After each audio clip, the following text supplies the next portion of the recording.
The bar was only half full by this time. Janet and Zoe had a break whilst I cleared the tables and wiped to tabletops.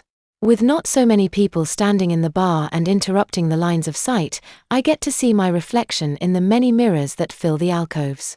I can't get over how long and slender my legs look, and it's hard to believe that the pretty face my sister had painted over mine is actually my face. And I'm really liking the little sparkly glints from my dangly earrings. I deliver a tray full of empties to Rebecca behind the bar. "What?" I ask of her beaming grin. "Nothing," she grinned. "Go on," I prompted. I could feel myself blushing when she said that she's been watching me glancing at my reflection at every opportunity.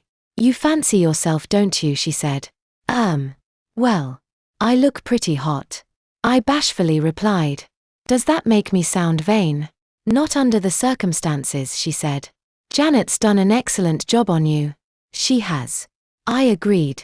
I described how my sister got me dressed, then began working on my hair and makeup. Janet wouldn't let me see myself for ages, and when she did let me in front of her mirror, I couldn't believe what I was looking at. All I could see was a girl, and behind all her makeup I could just about see me. "I get the feeling this isn't going to be the last time you dress up as a girl." "Oh, I dunno," I honestly replied. "What's that?" my sister asked as she appeared behind the bar. Rebecca thinks this isn't the last time I'm going to dress as a girl." "I certainly hope not," my sister grinned. "This has opened the door for a whole new brother-sister relationship between us," she said. "Now I'm getting worried," I grimaced. "And I can't see Mum and Dad being too happy if you start giving me regular makeovers." "What you on about, Peter? Dad's been cross-dressing for years." "You're kidding." "Surely you knew," she asked. "He always has echoes of eyeliner on a Sunday." "Does he?" "Duh. Yeah." I gulped. "Surely not," I thought. Rebecca suggested that me being a boy, I probably wouldn't notice the leftover traces of makeup like a girl would. Janet said she was probably right. "Does Dad know that you know?" I asked. "I think so. But we haven't talked about it," Janet replied. "Mum knows I know, and I expect she's told him," she added. "So you've no worries about Mum and Dad," she claimed. "I'm still not sure if I want to dress up again," I glumly said. "Peter, of course you do. Otherwise you wouldn't have let me pierce your ears," my sister stated. "In fact, you wouldn't have done any of this." "I think Janet's right, Peter," Rebecca said. "There's a girl in you that's desperate to get out." I gulped. My head was full of so many thoughts. I can't deny that the prospect of dressing as a girl didn't engage me, and the reality of my makeover wasn't exciting.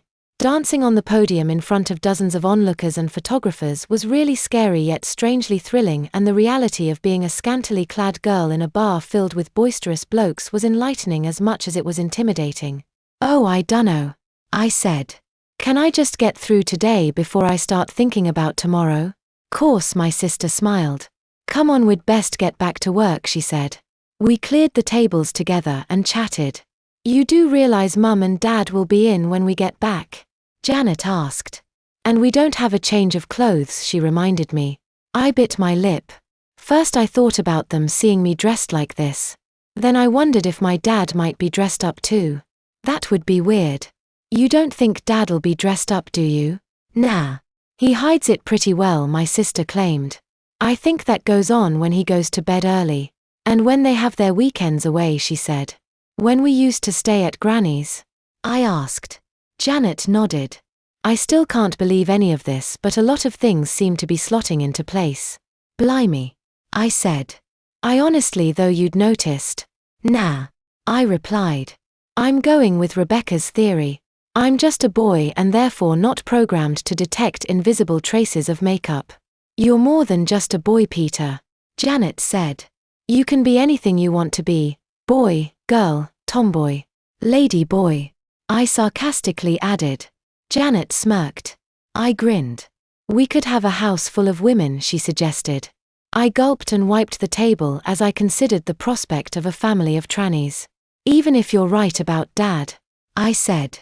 "I'm still dreading facing him like this." "It'll be fine. And it's all my doing, remember," Janet assured me. "Yeah, I guess," I said. I'm tempted to send a text to warn them. I'm tempted to send a photo. Janet suggested. No please. No photographs. I insisted. Why not? Janet quizzed. We'll be in the paper on Wednesday, she said.